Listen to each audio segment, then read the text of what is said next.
नमस्कार আমি অঞ্জনা আমার রান্নাঘরে সবাইকে স্বাগত। আবারও চলে এলাম নতুন একটা ভিডিও নিয়ে।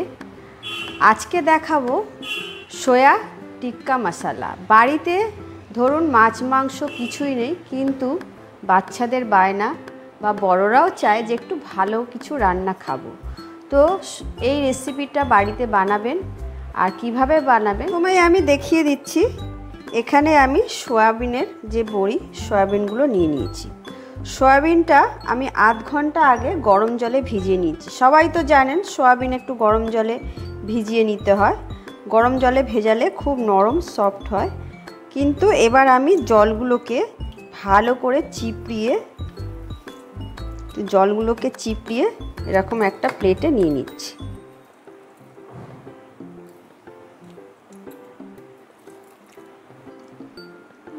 জল থেকে ছেঁকে মানে ভালো করে চিপড়িয়ে সয়াবিনগুলো এরকম নিতে হবে।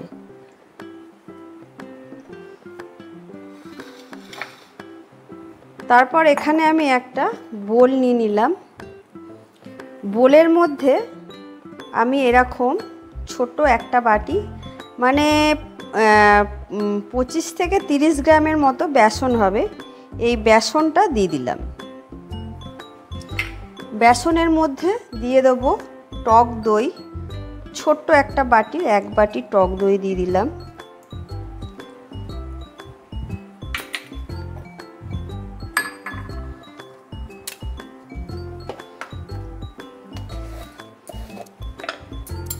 দিয়ে দেবো হাফ চামচ লঙ্কার গুঁড়ো, হাফ চামচ জিরের গুঁড়ো,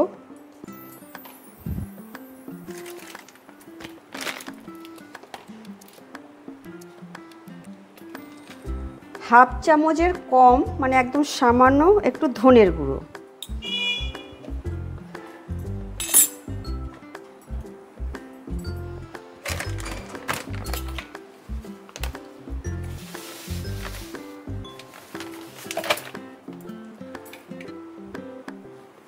সামান্য মানে হাফ চামচের মতো কমই, একটু হাফ চামচের কমই একটু লবণ দিলাম।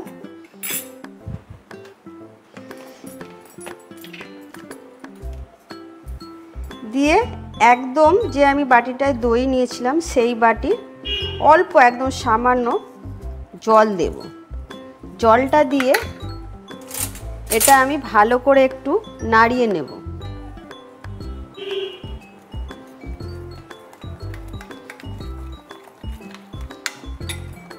আর একটু সামান্য জল দিলাম, যেন কারণ একটু মোটা হয়ে যাচ্ছে, ভালো মতো গোলা হয়নি। তো একটু জল দিয়ে দেখুন, একটু মানে এরকম থকথকে টাইপের থাকবে।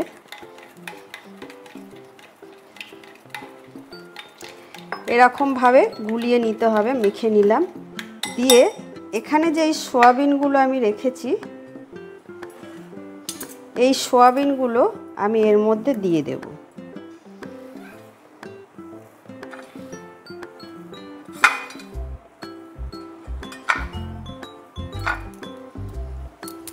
দিয়ে সয়াবিনগুলোকে ভালো করে এর সাথে মাখিয়ে নিতে হবে।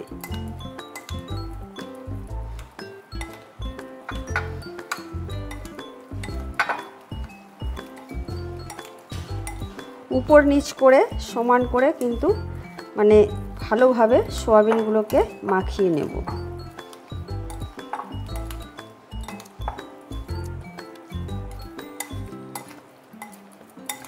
প্রত্যেকটা সয়াবিনের গায়ে যেন এই পেস্টটা লেগে যায়। তো এরকম আমি মাখিয়ে নিলাম, দেখতেই পাচ্ছেন সব মাখানো হয়ে গেছে। এটাকে আমি এখন চাপা দিয়ে রেখে দেব।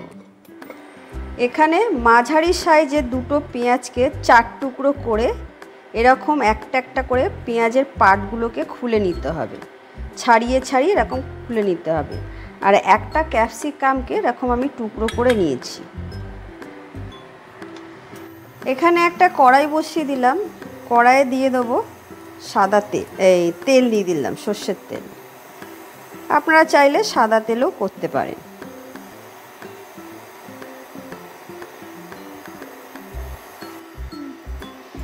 তেলটা একটু গরম হলেই, মানে হালকা গরম হলেই আমি এর মধ্যে এর মধ্যে দিয়ে দেব এই পেঁয়াজ আর ক্যাপসিকামগুলো।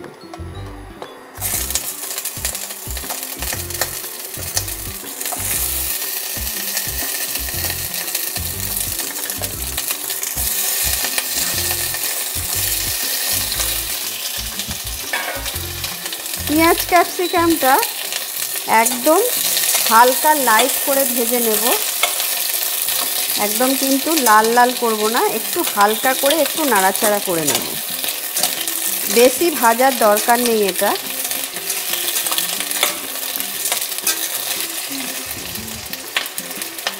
আমি ঠিক এরকম হালকা লাইট ভেজে নিয়েছি। একটু পিঙ্ক পিঙ্ক কালার হয়ে গেলে, পেঁয়াজের কালারটা চেঞ্জ হলে এটা তুলে নিতে হবে। এটা কিন্তু আমি তুলে নেব একটা অন্য পাত্রে।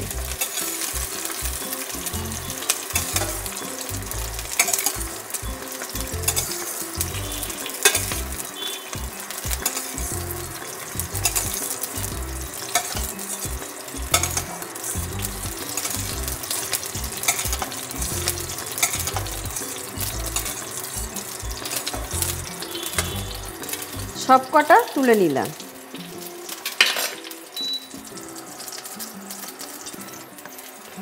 কড়াইতে অল্প একটু তেল আছে, আমি এর মধ্যে আরেকটু সামান্য তেল দিয়ে দেব। অল্প পরিমাণে তেল দিলাম, দিয়ে এর মধ্যে আমি এখন দেব সাদা জিরে। অল্প একটু সাদা জিরে ফোড়নে দিয়ে দেবো।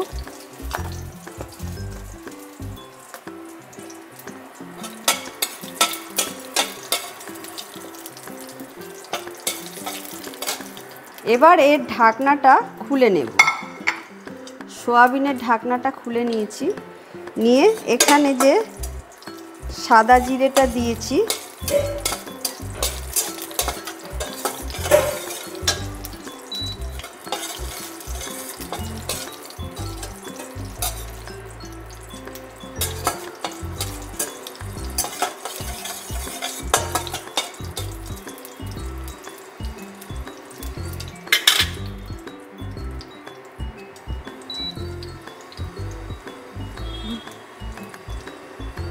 সাদা জিরেটা একটু লালচে হয়ে গেছে আর জিরের একটা গন্ধ বেরিয়েছে। এবার এর মধ্যে আমি এই সয়াবিনগুলো সব দিয়ে দেব।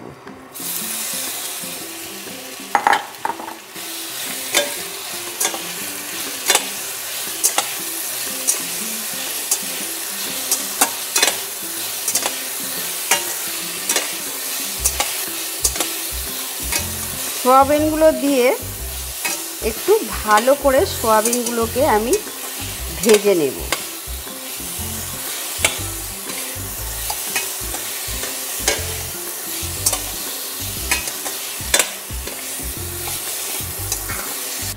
যতক্ষণ ওটা সয়াবিনটা আমি ভাজছি, একটু লো ফ্লেমে রেখে একটু ভালো করে ভেজে নিতে হবে।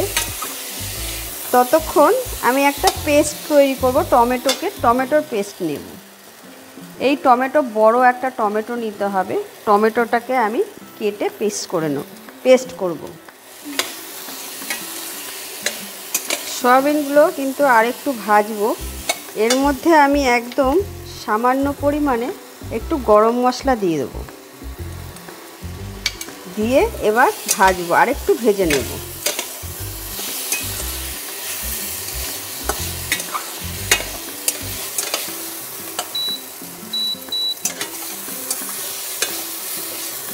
এটা কিন্তু এবার হালকা ব্রাউন করে ভেজে নিয়েছি। ভাজার বেশ একটা ভালো সেন্ট বেরিয়ে গেছে। এবার কিন্তু আর ভাজবো না, এবার এগুলোকে আমি তুলে নেব।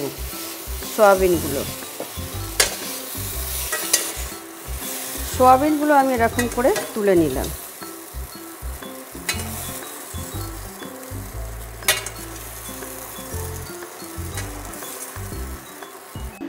সয়াবিনগুলো আমি এখানে সমস্ত তুলে নিয়েছি, আর এখানে আমি আবার কড়াই বসিয়ে দিয়েছি। কড়াইয়ের মধ্যে আমি দিয়ে দেব তেল। তেলটা কিন্তু একদম সামান্য করেই দেব, কারণ তেল দিয়ে আমি সয়াবিনটা ভেজে নিয়েছি, আর বেশি তেল দেব না। এর মধ্যে আবারও একটু দেব সাদা জিরে, অল্প করে সাদা জিরে দিলাম। আর এখানে একটা পাত্র নিয়ে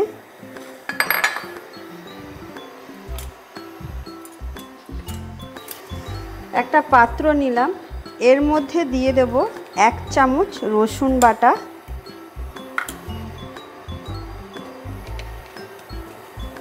হাফ চামচ লঙ্কার গুঁড়ো,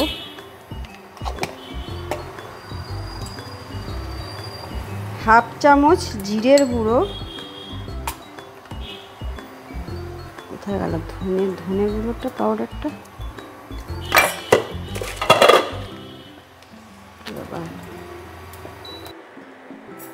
হাফ চামচ ধনে গুঁড়ো, আর একটু হলুদ দেব, এতে 1 চামচ হলুদ দিয়ে দিলাম। দিয়ে একটু জল দেব, এর মধ্যে মশলাটা গুলে নেব।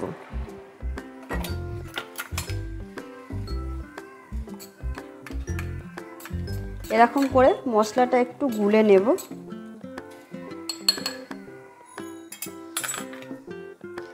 আর এখানে আমি একটা টমেটোকে ভালো করে পেস্ট করে নিয়েছি।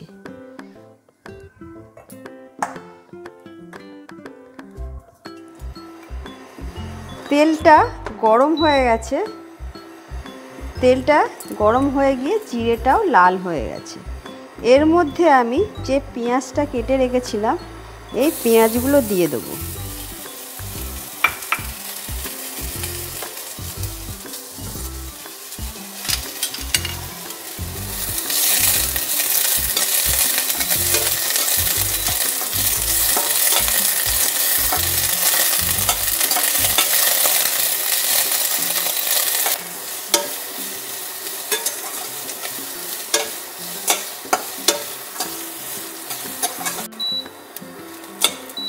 পেঁয়াজ কিন্তু একদম লাল করে ভেজে নিলাম।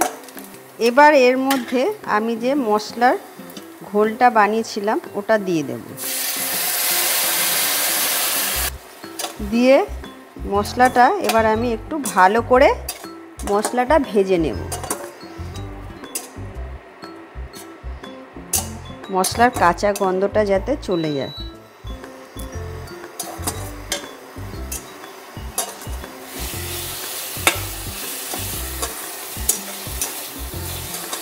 মশলাটা একটু ভেজে নিয়েছি। এবার এর মধ্যে আমি দিয়ে দেবো হাফ চামচ মতো নুন। নুনটা দিয়ে আবারও একটু ভাজা ভাজা করব।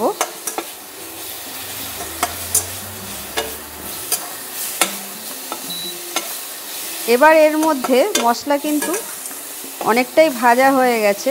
এবার এর মধ্যে দিয়ে দেব যে টমেটোটা পেস্ট করে রেখেছি, এই টমেটোটা দিয়ে দেব।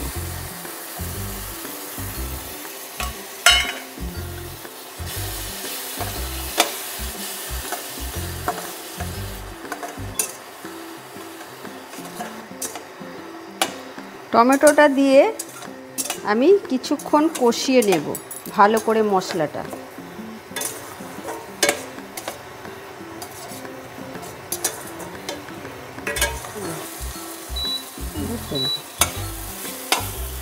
মশলা দেখুন ভালো করে কিন্তু কষিয়ে নিয়েছি। জল একদম টমেটোর যে রস সব শুকিয়ে নিয়েছি, আর কিন্তু এটা কষাবো না।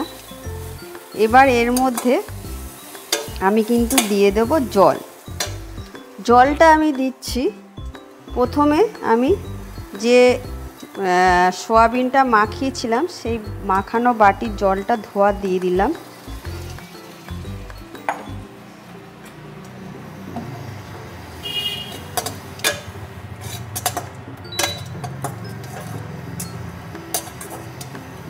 তারপর আমি আবার এমনি জল দিয়ে দেবো, যতটা ঝোল রাখা হবে সেই অনুযায়ী। তো এখানে আমি মোটামুটি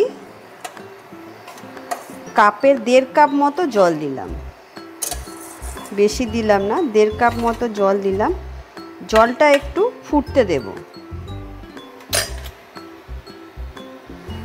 ঝোলটা ফুটে গেছে। আর এখানে এবার আমি ঝোলের মধ্যে দিয়ে দেব এই যে সয়াবিনগুলো তুলে রেখেছিলাম সেই সয়াবিনগুলো।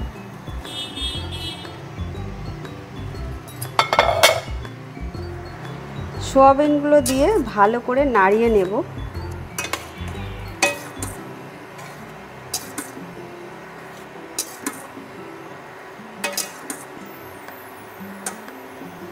এটাকে 5 মিনিট মতো নাড়িয়ে নেব।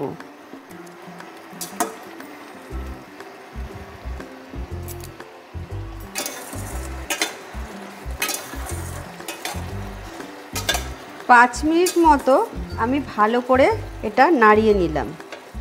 এবার এর মধ্যে আমি দিয়ে দেব এখানে যে টমেটো, পেঁয়াজ আর ক্যাপসিকামটা ভেজে রেখেছিলাম ওইগুলো দিয়ে দেব।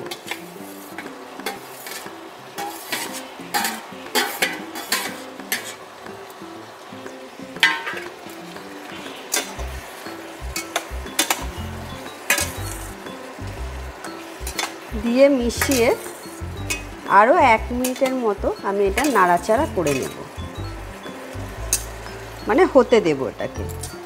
এটা কিন্তু চাপা দেওয়ার দরকার নেই, চাপা দিলে কিন্তু ক্যাপসিকাম আর পেঁয়াজগুলো নেতিয়ে যাবে আর দেখতে ভালো লাগবে না।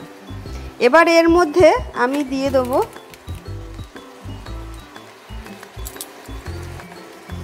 এখানে আমি একটু কসুরি মেথি নিয়েছি। আপনারা যদি কসুরি মেথি না থাকে ধনে পাতাও ইউজ করতে পারেন। একটু হাতে ডলে নিয়ে কসুরি মেথিটা, তারপর আমি ওপর থেকে এরকম করে মেথি পাতাটা ছড়িয়ে দেব।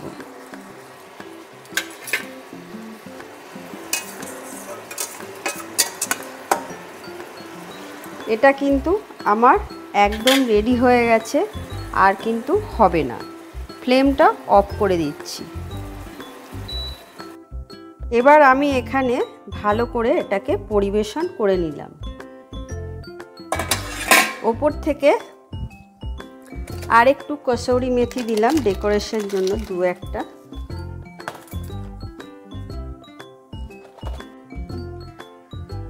হয়ে গেল সোয়া টিক্কা মশলা। তো আমি কিন্তু আপনাদের করে দেখিয়ে দিলাম। এইভাবে বাড়িতে যদি কিছু মাছ মাংস না থাকে আপনারা ভাত রুটি সবের সঙ্গে পরিবেশন করবেন। আর আমার ভিডিওটা যদি ভালো লাগে লাইক কমেন্ট শেয়ার করে দেবেন।